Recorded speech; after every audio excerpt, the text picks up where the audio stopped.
सहेली।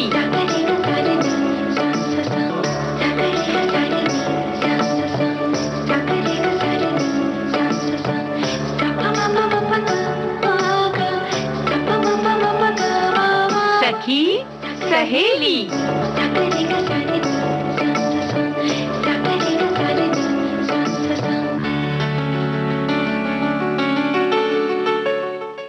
सभी सखियों, सहेलियों और श्रोताओं को आकांक्षा सिंह और दीपा माहेश्वरी का नमस्कार। दीपा जी, आज पिटारे में क्या क्या है? बहुत कुछ है। देखिए, पिछले कुछ वक्त में हमने देखा कि कितने ज्यादा जरूरत हो गई है कि हम अपने स्वास्थ्य का ध्यान रखें। और आज के पिटारे में जो सबसे जरूरी बात है वो यही है कि जब कोरोना काल की शुरुआत हुई थी तो उस दौरान इस बात का हमें कहते हैं ना, एक तरह से ब्रह्म ज्ञान प्राप्त हुआ कि स्वास्थ्य ही सर्वथा है। मतलब अगर स्वास्थ्य नहीं तो कुछ भी नहीं। और जब स्वास्थ्य अच्छा होगा तो हम कहीं घूमने चलेंगे। तो आज कहाँ चलेंगे? आज हम चलेंगे सकलेशपुर। ये बेंगलोर शहर के पास में है। तो ये शहर के बारे में हम जानेंगे कि हम यहाँ कहाँ घूम सकते हैं।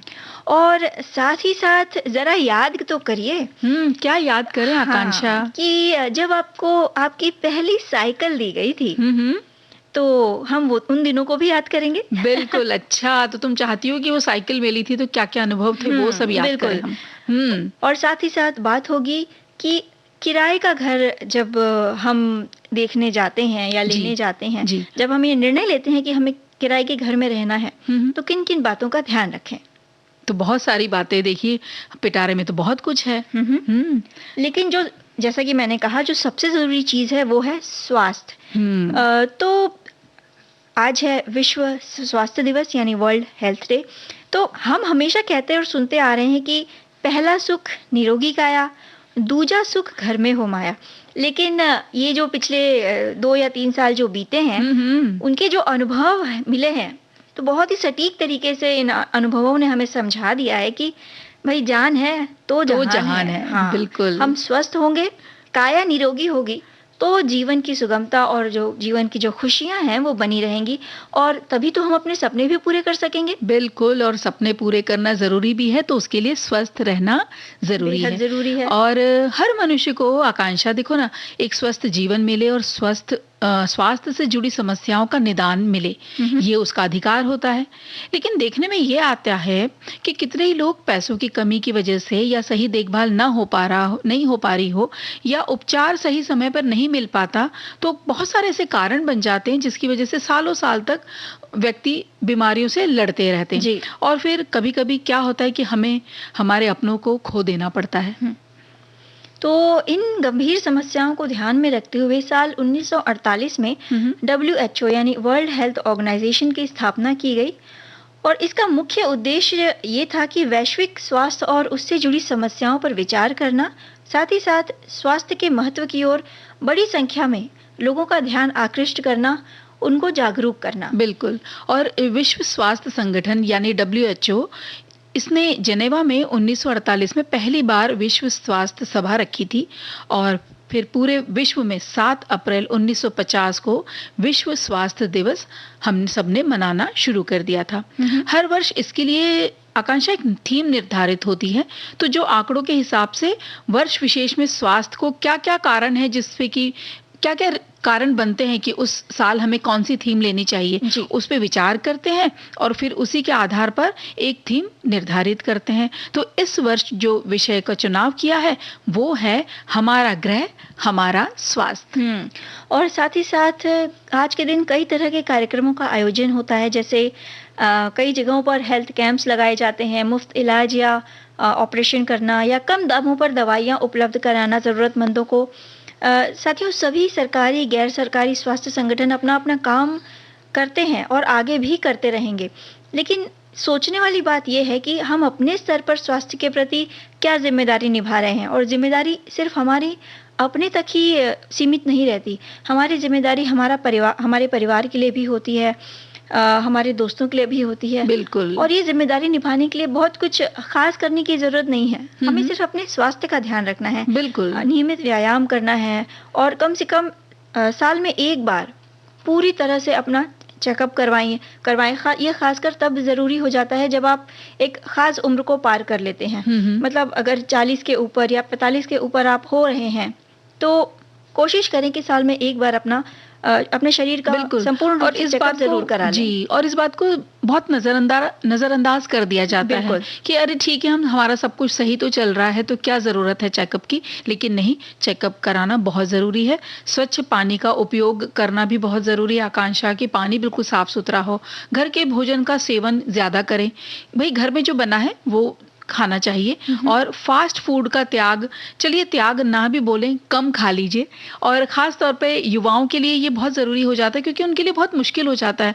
उन्हें बाहर का खाना, चटपटा खाना बहुत पसंद आता हुँ। है। लेकिन ये घूम फिर करके देखिए ना, फिर स्वास्थ्य पर इसका असर असर पड़ता पड़ता ही ही है। है। जी, और इसके साथ-साथ समय पर खाना और संयमित भोजन करना, और वज़न अधिक है तो समय रहते उसका उपचार करिए या वज़न कम करने के तरीके देखिए।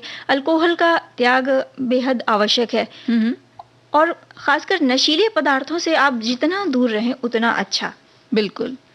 और इसके अलावा निसंतान होना भी बहुत ज़्यादा देखने में आ रहा है इन दिनों, आकांक्षा। उसके कई कारण बन रहे हैं। जैसे अधिक जो उम्र बहुत ज़्यादा बढ़ जाती है, हुँ। तब विवाह होता है तो वो कारण बन जाते हैं। या विवाह के बाद बहुत समय तक संतान उत्पत्ति पर रोक लगाने के ऐसे कई कारण बन जाते हैं। या समय पर कभी-कभी चिकित्सीय सलाह नहीं लेते हैं, तो भी ये भी एक रीज़न हो सकता है।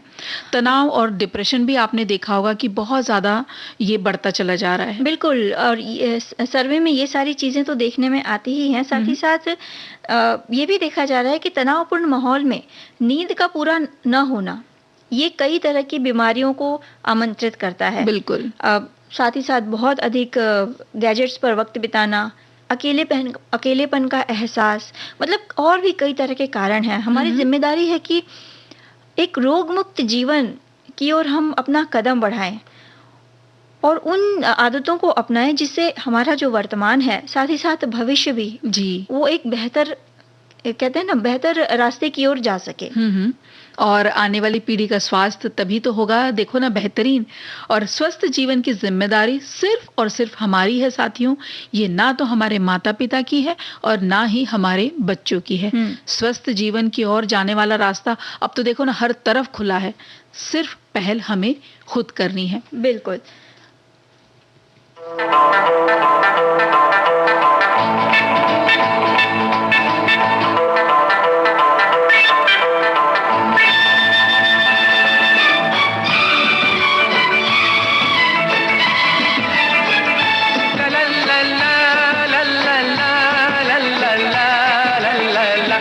बड़े मियाँ दीवाने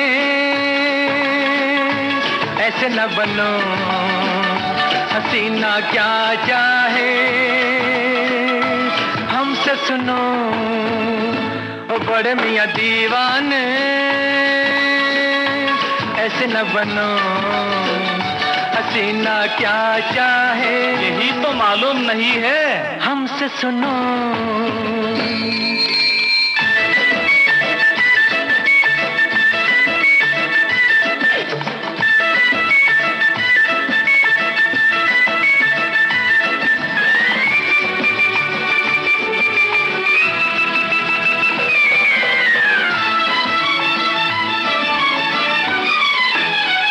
सबसे पहले सुनो मियाँ, करके वर्जिश बनो जवान। सबसे पहले सुनो मियाँ, करके वर्जिश बनो जवान। चेहरा पालिश किया करो, थोड़ी मालिश किया करो। स्टाइल से उठे कदम, सीना ज्यादा तो पेट कम। ऐ टिपला उजले बालों को रंग डालो, बन जाओ गुलबाम। बड़े मियाँ दीवाने ऐसे न बनो, हसीना क्या चाहे हमसे सुनो।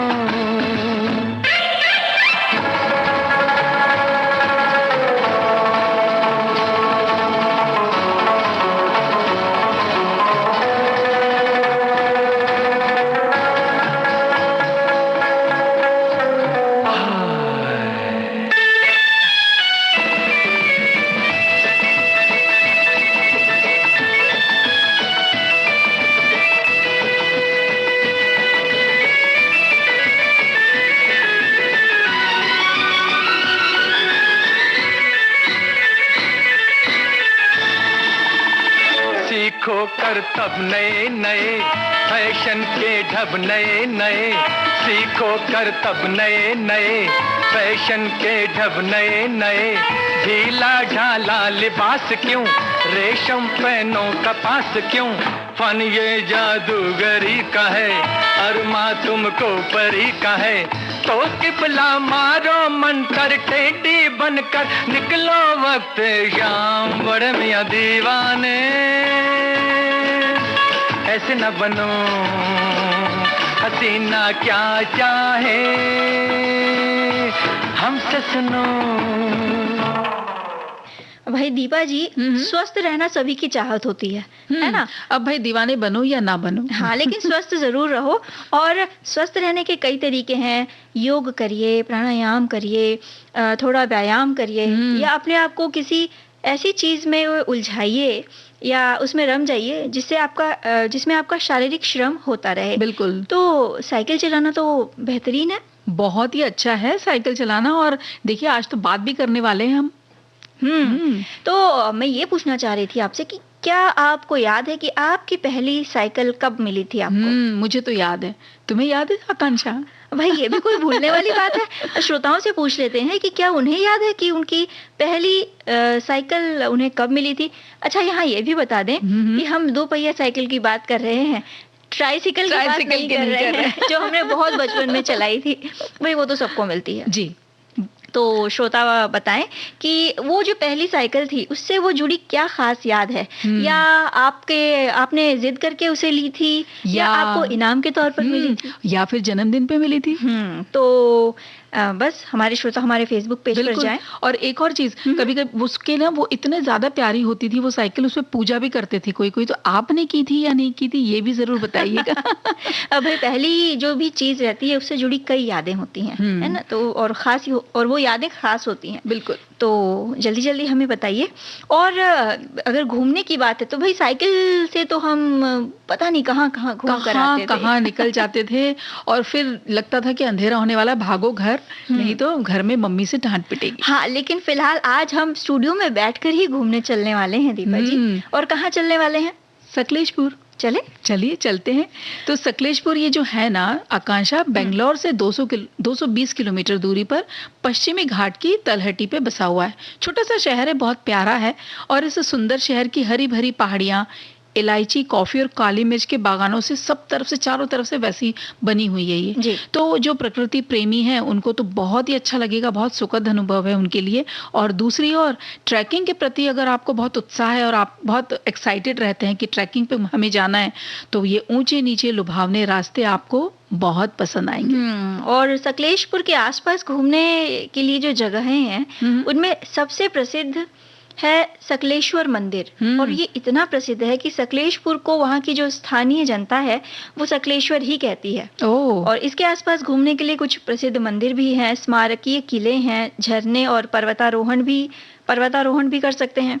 और अगर आप निकट भविष्य में कहीं घूमने जाने का विचार बना रही हैं क्या दीपा जी? बिल्कुल। अब जब इतनी सारी बातें सुनने मिल रही है ना, इतनी अच्छी वो वहाँ पे जगह है, तो मन कर रहा है सकलेशपुर ही चला जाए। अच्छा, अब यहाँ जाकर देखने लायक जो जगहें हैं या जो चीजें हैं वो क्या क्या हैं? तो भाई सबसे पहले तो सकलेशपुर में है श्री सकलेश्वर स्वामी मंदिर, जो बहुत प्रसिद्ध है। और कहते हैं कि ये मंदिर कर्नाटक के सबसे पुराने मंदिरों में से एक है। भगवान शिव का ये मंदिर हेमवती नदी के किनारे है और मंदिर के बीचों बीच भगवान शिव की एक विशाल प्रतिमा है और होयसल वास्तुकला को बहुत ही खूबसूरती से प्रदर्शित करती है। इस मंदिर से हर साल रथ यात्रा निकलती है, जिसके दर्शन के लिए लोग दूर दूर से आते हैं। ये मंदिर सकलेशपुर शहर के प्रवेश द्वार पर स्थित है। बिल्कुल। अब जब ये मंदिर के दर्शन हो जाएं तो आगे चलिए। मंजराबाद किला है। मैसूर के शासक टीपू सुल्तान ने ये बनाया था 1792 में जी। और हथियार और गोला बारूद को भरने के लिए ना, उसको इकट्ठा करके रखने के लिए इस किले का निर्माण करवाया था। किले की जो अष्टकोणीय संरचना है वो सुल्तान की सेना को अंग्रेजों के खिलाफ सुरक्षा प्रदान करता था और दूर से देखने पे ऐसा लगता था जैसे पर्वत श्रृंखलाओं का जैसे कोई बना हुआ हो। जी। और तारे के आकार वाले इस किले की यात्रा आपको समृद्ध इतिहास की यात्रा करवाती है। ग्रेनाइट और मिट्टी की दीवारों में तोप के माउंट के छेद मौजूद हैं। किले के भीतर कई सुरंगें हैं और ऐसा भी कहते हैं आकांक्षा कि ये श्रीरंगापट्टनम के किले से जुड़ा हुआ जो बिल्कुल अंदर ही अंदर का मार्ग है। साथ ही साथ आप अयप्पा स्वामी मंदिर भी देख सकते हैं। ये सकलेशपुर से लगभग 12 किलोमीटर दूर है। वहाँ का एक प्रमुख मंदिर जो आसपास के जंगलों और नदी घाटियों के दृश्यों से जैसे मन को आध्यात्म से भर देता है। यहाँ आप सुंदर सूर्योदय और सूर्यास्त का आनंद भी ले सकते हैं। जब ये आप देख लें तो आप उसके बाद चलिए वेल्लूर और हलेबीड। ये 2 शहर हैं, बहुत कुछ एक जैसे हैं बने हुए इनकी बनावट, जिन पर 3 शताब्दियों तक होयसल साम्राज्य का शासन था। यानी इतिहास के हिसाब से ये 11वीं और 14वीं सदी के मध्य में कहीं इनका शासन रहा है। और दोनों शहरों के मंदिर होयसल वास्तुकला की यूं कहिए कि बहुत सुंदर झलकियां वहां पे आपको मिलती हैं। मंदिर के दीवारों के शिलालेखों में देवता, युद्ध के चित्र, संगीत, नृत्य, मनुष्य, पशु, बहुत कुछ ऐसे शामिल है। ऐसा लगता है जैसे पत्थर सारे जीवित हैं और ये सब हमें कुछ कह रहे हैं। क्या कह रहे हैं?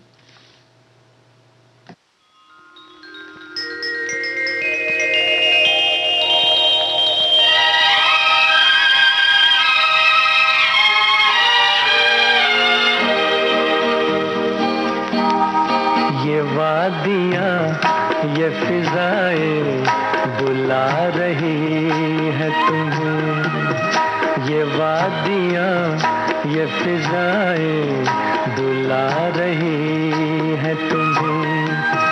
खामोशियों की सदाएं बुला रही है तुम्हें। ये वादियाँ ये फिजाएं बुला रही है तुम्हें।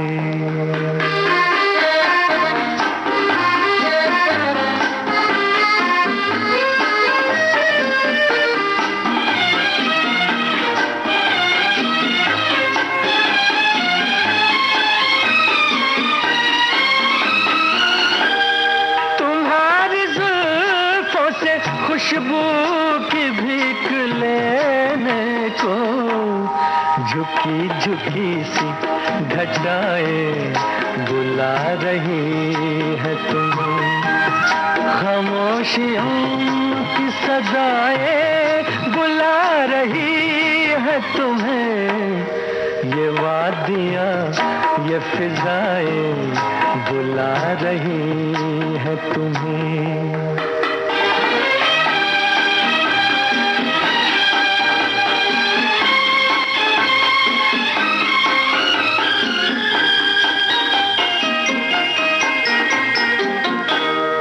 हसीन चंपई पैरों को जब से देखा है, नदी की मस्त अदाएं बुला रही है तुम्हें।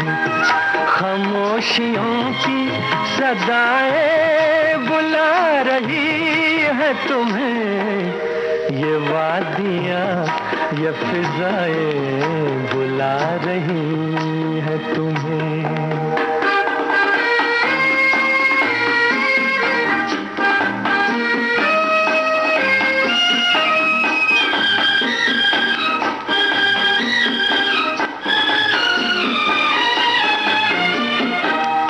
मेरा कहा न सुनो, इनकी बात तो सुन लो।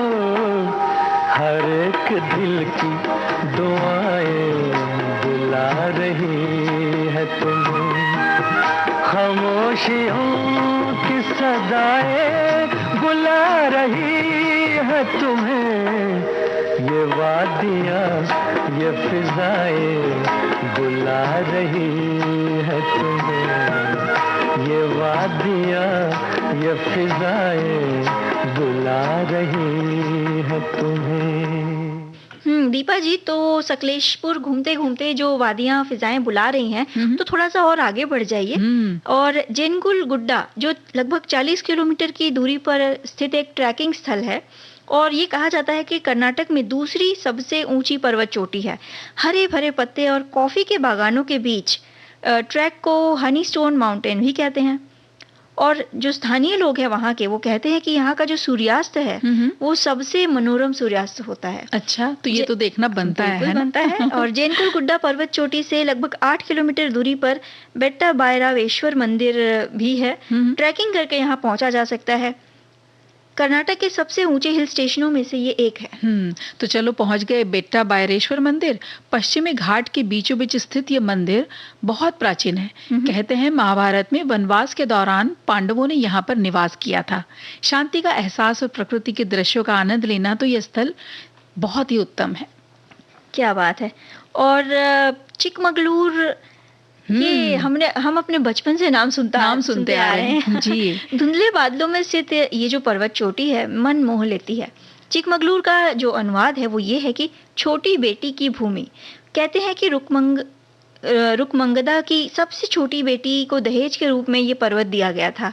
यहाँ गणेश चतुर्थी, दशहरा, दीपावली, ये जो सारे त्योहार हैं ये बेहद धूमधाम से मनाए जाते हैं। साथ ही साथ आप देख सकते हैं श्रवण बेलगोला जो लगभग 10 किलोमीटर की दूरी पर स्थित है। इस ऐतिहासिक स्थल पर कई जैन मंदिर हैं और ये शहर गोमतेश्वर मंदिर के लिए बहुत प्रसिद्ध है। यहाँ विशाल बाहुबली प्रतिमा है, लगभग 58 फीट ऊंची। और इस विशाल प्रतिमा को ग्रेनाइट के सिर्फ एक ब्लॉक से उकेरा गया है। सबसे ऊंची प्रतिमा के रूप में ये जाना जाता है और दक्षिण भारत में स्थित ये सबसे लोकप्रिय जैन तीर्थ स्थलों में से एक है। इसके अलावा आप कुक्के सुब्रह्मण्य मंदिर भी जा सकते हैं। अग्निगुड्डा हिल है, वो जो ट्रैकिंग वाले हैं और पर्वतारोही हैं उनके लिए तो कहते हैं बिल्कुल परफेक्ट है। और ट्रैकर का स्वर्ग भी कहते हैं इसे। हेमवती जलाशय, जब इस बांध के द्वार खुलते हैं तो नज़ारा देखते ही बनता है। परिवार के साथ पिकनिक मनाने के लिए ये भी जगह बहुत अच्छी है। और साथ ही साथ आप देख सकते हैं मगज हथली जलप्रपात।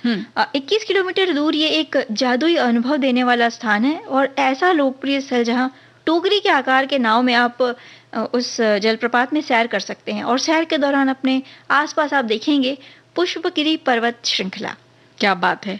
अब सकलेश्वर पहुंचा कैसे जाए, बताइए। तो बेंगलुरु से आप सड़क और रेल मार्ग से अच्छी तरह से जुड़ा हुआ है ये शहर, तो आप उससे जा सकते हैं। हवाई अड्डे से या मतलब हवाई जहाज से आप जाना चाहते हैं तो मैंगलोर हवाई अड्डा यहाँ से 132 किलोमीटर दूर है और मैसूर हवाई अड्डा 155 किलोमीटर दूर है। क्या बात है। और यहाँ जाकर आप सभी प्रकार के मसाले खरीद सकते हैं।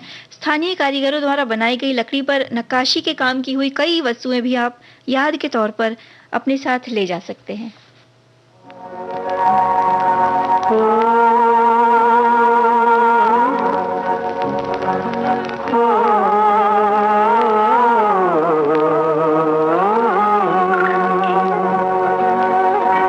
पर्वतों के पेड़ों पर शाम का बसेरा है। पर्वतों के पेड़ों पर शाम का बसेरा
के पेड़। दीपा जी, हम जो अच्छी सेहत की बात कर रहे थे, तो हमारे श्रोता कहते हैं कि अच्छी सेहत का आसान फॉर्मूला है, हल्का भोजन करें, संयम से जिएं, खुशी बढ़ाएं और बांटते रहें, क्योंकि सेहत का सर्वोच्च बिंदु खुशी ही है।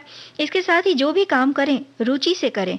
हमारी जीवन शैली ही नहीं, नजरिए का भी असर सेहत पर पड़ता है। इसीलिए हमें अपनी सोच, हमारा नजरिया सकारात्मक रखना चाहिए। साथ ही योग को दैनिक जीवन में शामिल करना चाहिए। बिल्कुल सही बात है भाई। योग प्राणायाम तो बहुत ज्यादा जरूरी हो चुका है आजकल। और हमारे एक श्रोता मित्र अपनी यादों के गलियारे में जा चुके हैं और उन्होंने बताया कि मुझे साइकिल बताइए। वो ये कह रहे हैं कि मुझे पहली साइकिल किराने की दुकान से मिली थी जहां मैं काम करता था। तब मैं 19 साल का था। उस साइकिल से मैं रोज मार्केट जाता था और सामान ले आता था, और कभी कभी महीने की पहली तारीख आती तो घर घर का किराना वो जाकर पहुंचाते थे। तो वो जहाँ काम करने जाते थे, वहां से उनको उनकी पहली साइकिल दी गई थी जी। और साथ ही साथ एक श्रोता हमारी बता रही हैं कि पहले साइकिल किराए से मिलती थी और घंटे के लिए पहले ऐसे ही लेकर चलाई जाती थी। जब हम सीखते थे तो हमने भी बहुत चलाई है, आपने भी चलाई बहुत चलाई है। और खासकर रविवार को दिन में बहुत साइकिल चलाते थे, मम्मी से डांट भी खाते थे और उसके बाद पढ़ाई करने बैठते थे। ये ऐसा तो मुझे लगता है शायद ही हमारे किसी सखी सहेली के परिवार में शायद ही कोई ऐसा बोलेगा कि डांट नहीं पड़ी हो साइकिल के लिए, है ना? सखी सहेली के ही परिवार में क्यों, सभी लोगों सभी कहते हैं ना, एक याद ऐसी रहती ही है कि आपको ऐसा तो हो ही नहीं सकता कि आपको डांट ना पड़ी हो। और ये जो साइकिल से जुड़ी याद है ना, उसमें एक याद ये भी खास होती है कि ऐसा कोई भी आपको नहीं मिलेगा जो साइकिल चलाते वक्त गिरा ना हो और उसने चोट न खाई हो, और ऐसी गहरी चोट जो ताउम्र उसके साथ चली हो। बिल्कुल। तो इसके बारे में भी हमारे श्रोता बताएं कि चोट लगी है कि आपको साइकिल चलाते समय या चलाना सीखते समय, और शेयर करते थे या नहीं करते थे अपनी साइकिल? ग्रुप में सब मिलके चलाते थे बारी बारी, या बोलते थे नहीं मेरी साइकिल है तो मैं ही चलाऊंगा या मैं ही चलाऊंगी? इसी बात पे हमारी जो एक सखी हैं वो लिख रही हैं कि कोडाई कनाल की लेक की परिक्रमा इन्होंने साइकिल चलाकर की है अपने पति और दोनों बच्चों के साथ। चारों साइकिल पर थे और अलग अलग करीब 4 से 5 किलोमीटर की दूरी पर। तो भाई इन्होंने कितनी अच्छी याद अपने साथ रखी हुई है। और फिलहाल दीपा जी, एक ब्रेक का समय है, बस हम यूं गए और यूं आए।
विविध भारती राष्ट्रीय सेवा पर आप सुन रहे हैं कार्यक्रम सखी सहेली। अब देखो भाई, दिन भर साइकिल से घूम लो, चाहे कुछ भी कर लो, लौट के तो घर को आना ही पड़ता है। बिल्कुल, है ना? और जब घर में आए तो घर में जैसे ही हम अंदर प्रवेश करते हैं तो घर को देखकर वो जो दिन भर की थकान होती है ना दीपा जी, एक सुकून का एहसास अंदर उतरता सा जाता है। और सुकूनियत भी मिलती है, साथ में सबकी चाहत भी यही होती है ना कि उसका एक अपना घर हो जाए। घर कैसा भी हो, घर घर होता है, और इस चाहत को पूरा करने की जद्दोजहद में ही वो लगा रहता है। लेकिन कुछ लोगों को किराए के घर में रहना होता है, हालांकि उसमें कोई गलत बात नहीं है, वजह जो भी हो, जैसे आप अपने जो मूल निवास है उस स्थान से दूर रह रहे हैं, तो दूसरी जगह पे नौकरी कर रहे हैं इसलिए आपने किराए का घर ले रखा है, या खुद का घर जो आपका पैतृक जगह है वहां पे बनवा रखा है, और काम या व्यापार की वजह से आप किसी दूसरे बड़े शहर में रह रहे हो, या कोई और कारण हो, वजह जो भी हो, घर तो देखिए घर होता है। और किराए का घर लेना और देना बात तो बहुत सामान्य है, लेकिन बहुत ज्यादा जरूरी है कि जब आप किराए का घर ले रहे हैं या आप किराए का घर दे रहे हैं तो उसमें जागरूक रहना और सजग रहना बहुत जरूरी है। बिल्कुल, तो अगर आप किराएदार हैं और घर की तलाश कर रहे हैं तो कई बार कई कड़वे अनुभवों का सामना करना पड़ सकता है। जैसे जो मकान आपको पसंद आ रहा है तो उसके मकान मालिक के बारे में आप थोड़ा बहुत जान लें कि वो क्या काम करते हैं, जी। खुद कहाँ रहते हैं, या पिछला किराएदार जो उनका था उसके मकान खाली करने का क्या कारण था। बिल्कुल। और साथ ही साथ रेंट एग्रीमेंट बनवाना बेहद ज़रूरी है।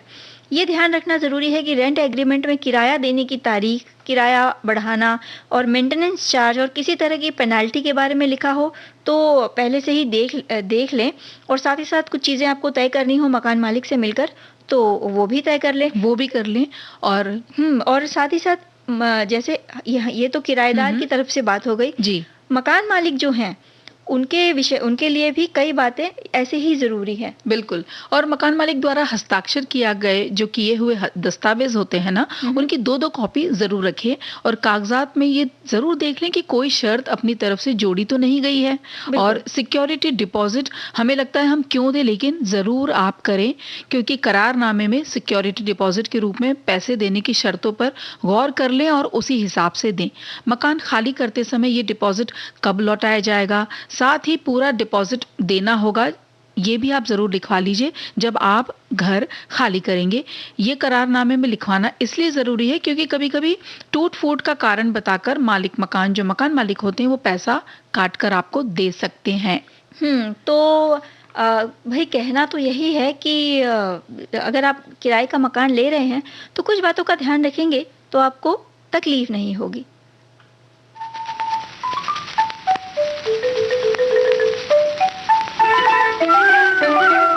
छोटा सा घर होगा बादलों की छाँव में, आशा दीवानी मन में बंसुरी बजाए। हम चमकेंगे तारों के उस गाँव में, आँखों की रोशनी हरदम ये समझाए।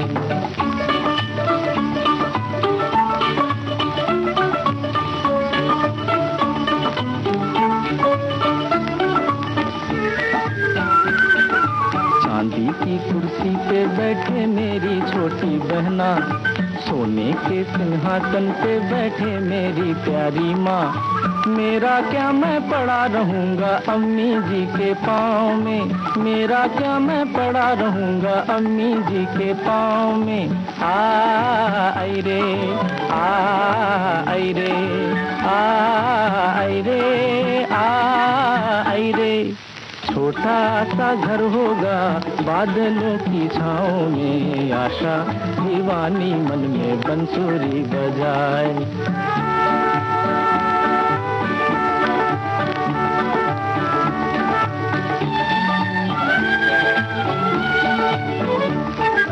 मेरी छोटी बहना नाजों की पाली शहजादी, जितनी भी जल्दी हो मैं कर दूंगा इसकी शादी। अच्छा है ये बला हमारी जाए दूजे गांव में, अच्छा है ये बला हमारी जाए दूजे गांव में। आई रे आई रे आई रे आई रे। छोटा सा घर होगा बादलों की छाँव में, आशा दीवानी मन में बंसुरी बजाए।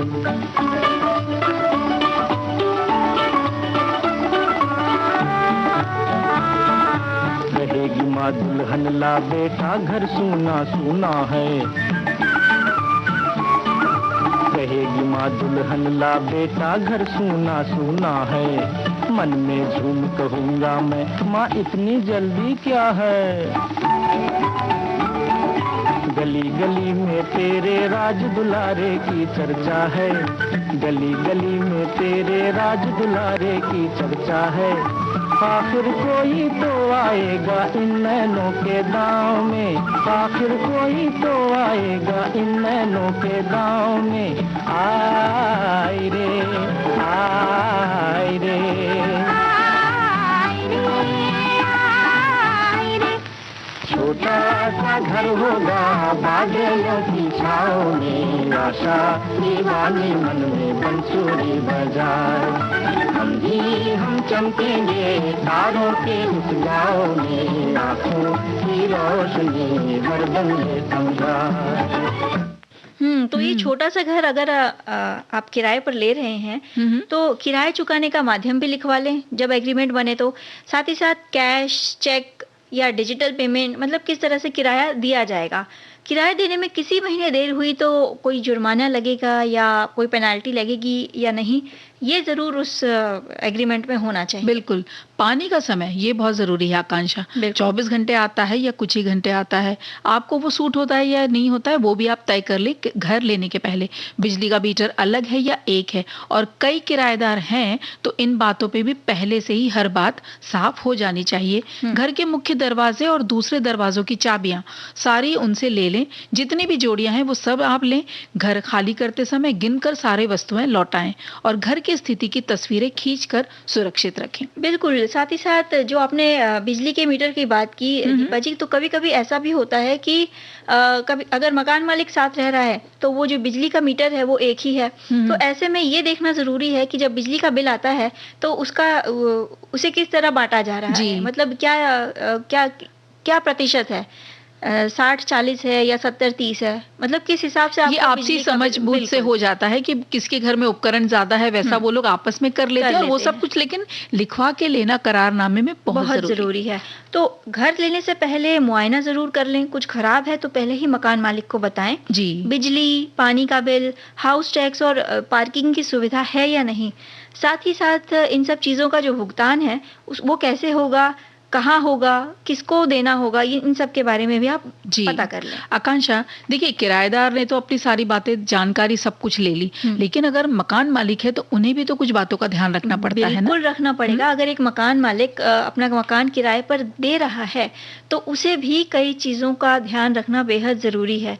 जैसे किराया, जो जगह है उसका किराया कितना होगा या जमीन की दर, इन सब बातों का ध्यान रखते हुए उसे ये तय करना होगा कि उसे किराया कितना लेना चाहिए। जी। और साथ ही साथ शहर के किस जगह पर है, घर में बिजली, पानी, इन सब चीजों के साथ साथ सुरक्षा, ये ऐसी सुविधाएं उपलब्ध हैं या नहीं है, ये सब देखना जरूरी है। बिल्कुल। और रेंट एग्रीमेंट तैयार होने के बाद पुलिस वेरिफिकेशन कराना बहुत जरूरी है और इसमें दोनों पक्षों का उस वक्त उपस्थित होना बेहद जरूरी है। जी। और घर देने से पहले जरूरी शर्तें जैसे साफ सफाई, मेंटेनेंस और क्या-क्या फिटिंग्स घर में हैं, इन बातों को करारनामे में आप शामिल कर लीजिए ताकि आपकी कुछ चीजें टूट-फूट के ना मिली हों। जैसे आपने दी है वो वैसे ही सुरक्षित आपको वापस मिले।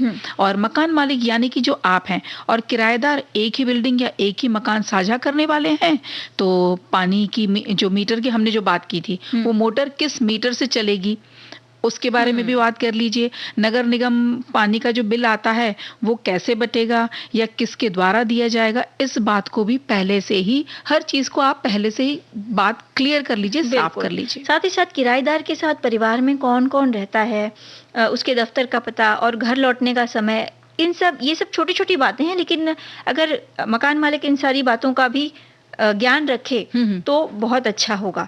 घर किराए का हो तो मकान मालिक और किराएदार के आपसी संबंध जो हैं वो सालों साल तक चलते रहते हैं। और किराएदार और मकान मालिक का संबंध ना दीपा जी, मतलब एक बेहद पतली डोरी से बंधा होता है। बिल्कुल बिल्कुल। तो कई बार तो ये भी सुना है कि भला साहब का मकान किराए से ले लो, इसके बाद हर किराएदार खुद के घर में ही जाता है। कभी कभी कहते हैं कि आप वो जो किनारे वाला जो मकान है ना उसमें किराए से ले लो, क्योंकि आप वहां एक बार रहने जाएंगे तो वहां से जब बाहर निकलेंगे तो खुद के घर में ही जाने वाले हैं। भाई हम तो यही कहेंगे कि ये जो दोनों पक्ष हैं, किराएदार हो या मकान मालिक, आपसी संबंध ऐसे रखें कि हर कोई अगला व्यक्ति अगर मकान मालिक किसी और को बता रहा है तो वो गर्व से बताए कि इनका मकान आप किराए पर लीजिए, कोई तकलीफ नहीं होगी। और वैसे ही अगर मकान मालिक किसी को बता रहा है कि अगर आप किराए पर रहते हैं तो आपको सही में कोई तकलीफ नहीं होगी।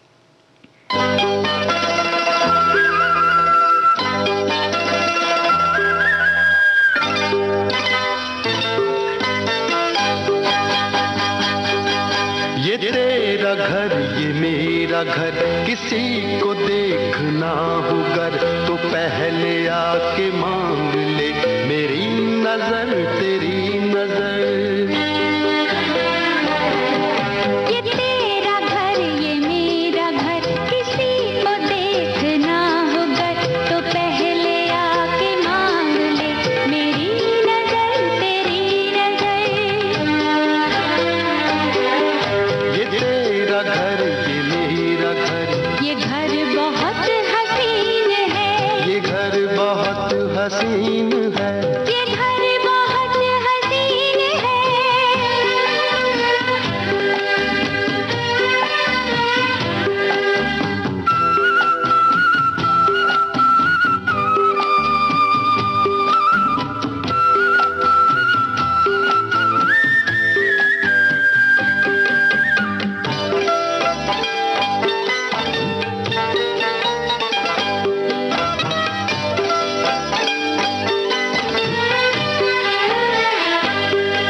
न बादलों की छाँव में, न चांदनी के गाँव में, न फूल जैसे रास्ते बने हैं इसके वास्ते। मगर ये घर अजीब है, जमीन के करीब है, ये ईंट पत्थरों का घर, हमारी हसरतों का घर। ये तेरा घर ये मेरा घर, ये घर बहुत हसीन है, ये घर बहुत हसीन है, ये घर बहुत हसीन है।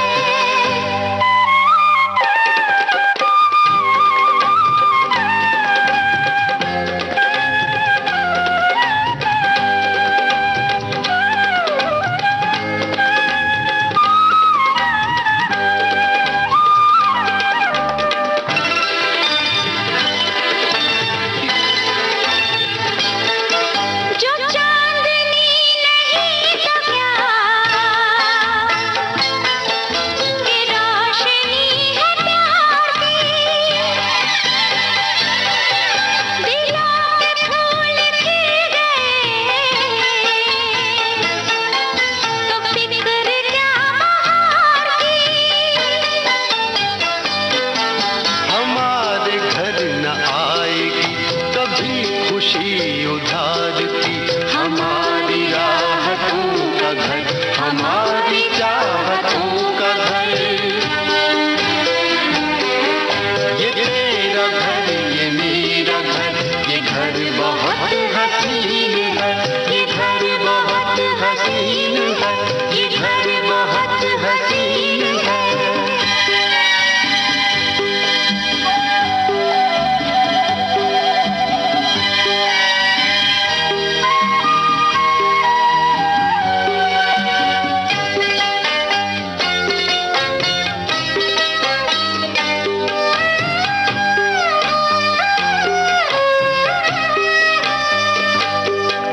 यहाँ महक वफा की, मोहब्बतों का रंग है। ये घर तुम्हारा ख्वाब है, ये घर मेरी उमंग है। न आरज़ू पे कैद है, न हौसले पे ज़ंग है, हमारे हौसलों का घर, हमारी हिम्मतों का घर। ये तेरा घर ये मेरा घर, किसी को देखना हो गर तो पहले आके मांग ले मेरी नजर तेरी नजर।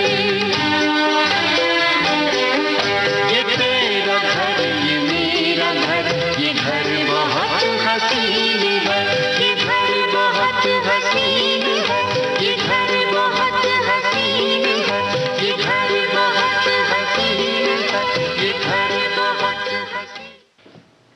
दीपा जी, और ये जो हमारा प्यारा सा छोटा सा घर है, काम के सिलसिले में हमें इस घर से बाहर भी तो निकलना पड़ता है। काम के सिलसिले में भी और खेलने के लिए भी, खेलने के लिए, पढ़ने के लिए, कुछ सामान लाने के लिए। और ये जो छोटी छोटी दूरी तय करनी होती है ना, याद करिए हम किससे तय किया करते थे? साइकिल से। तो मुझे एक बात बताइए, जो आपकी जो पहली साइकिल थी वो आपको जिद करने पर मिली थी, या उपहार के तौर पर मिली थी, या इनाम के तौर पर ना मिली थी? उपहार पे मिली ना जिद पे मिली। मौसी की साइकिल थी।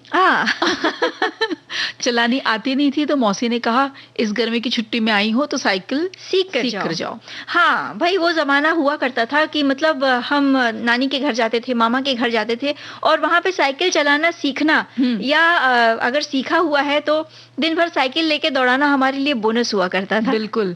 और फिर वो साइकिल मौसी ने कहा अब तुम अच्छे से सीख गई हो तो ले जाओ। क्या बात है, आपको मिल गई? मिल गई। हमारे देखिए एक साथी लिखते हैं, वो कहते हैं कि मुझे 9वीं कक्षा के जाने के बाद मिली थी साइकिल। स्कूल दूर था और दूसरे की साइकिल मांगकर उठाकर कैंची चलाने में बहुत आनंद आता था।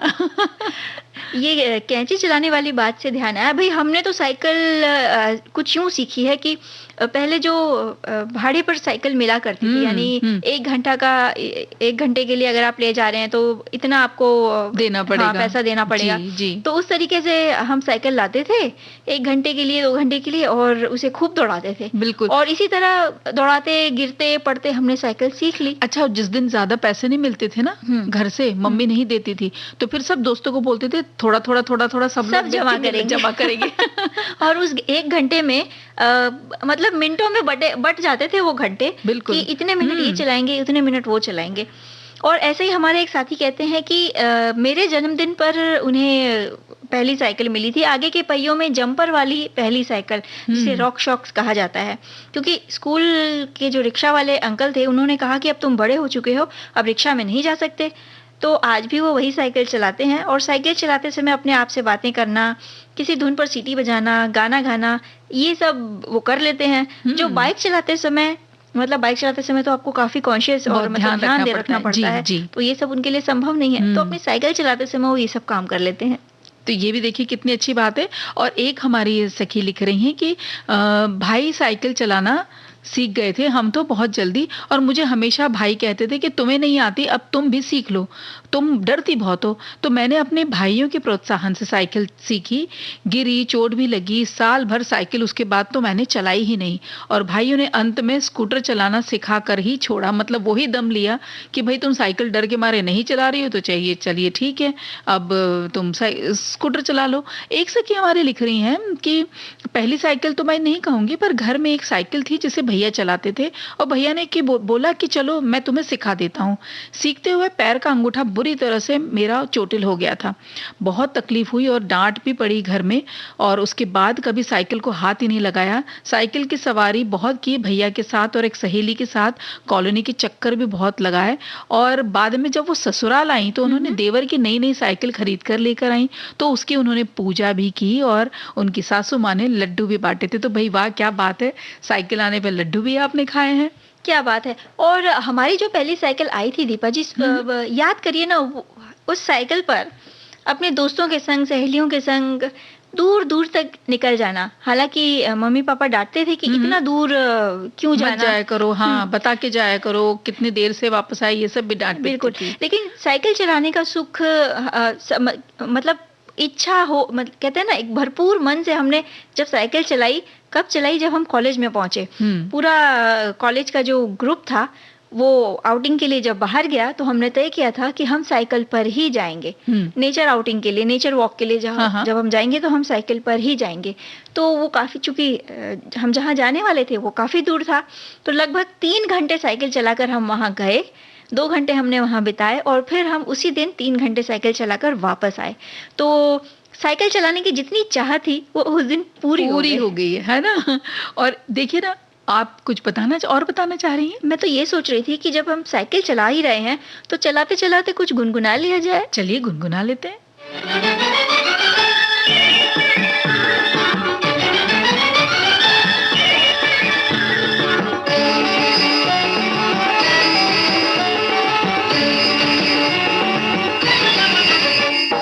बनके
बिल्कुल, साइकिल चलाते समय अगर हम अनबैलेंस होकर गिर जाते तो धरती आसमान तो ऐसे झूम रहे होते। हमारे साथी भी कहते हैं कि बचपन में नई-नई इन्होंने साइकिल चलानी सीखी थी, अचानक मैं अनबैलेंस हुआ और ब्रेक लगाना भूल गया और कांटों में जा गिरा। ओफो। और हमारी एक सहेली कहती हैं कि 1975 में कॉलेज में एडमिशन लिया था, तब पापा ने दिलवाई थी मुझे मेरी पहली साइकिल। वो थी हीरो लेडीज साइकिल।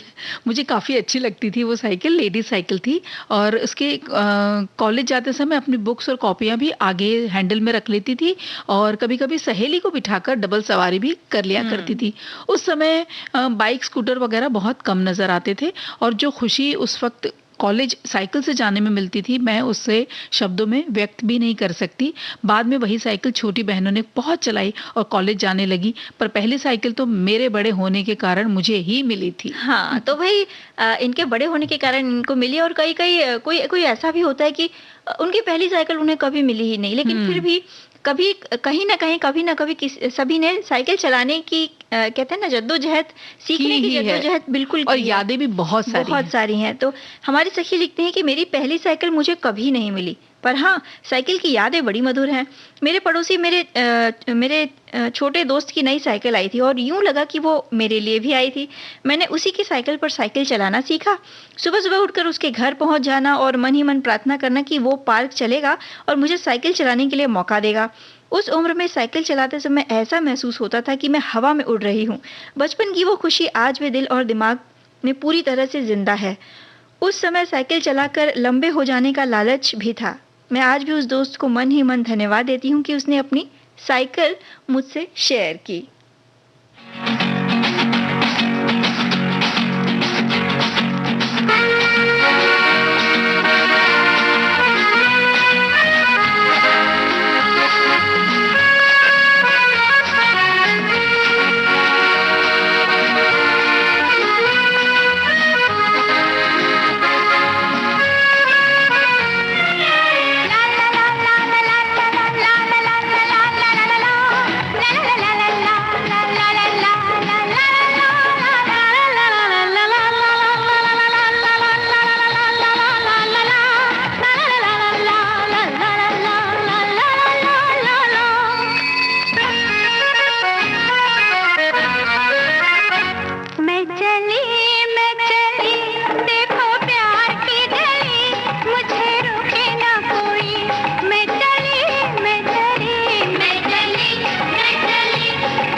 तो दीपा जी, भाई अगर अपनी सेहत का, अपने स्वास्थ्य का ध्यान रखना है तो अपने पे काम करना बेहद जरूरी है। अपना यानी व्यायाम करिए, योग करिए, तभी तो आप हाँ, तभी तो आप एक स्वस्थ मन के साथ, स्वस्थ तन के साथ बाहर की दुनिया देख सकेंगे।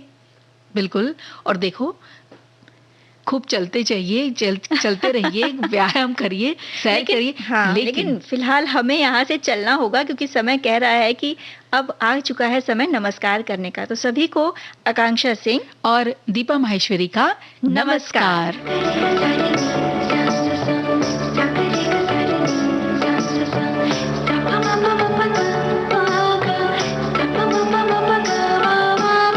सखी सहेली।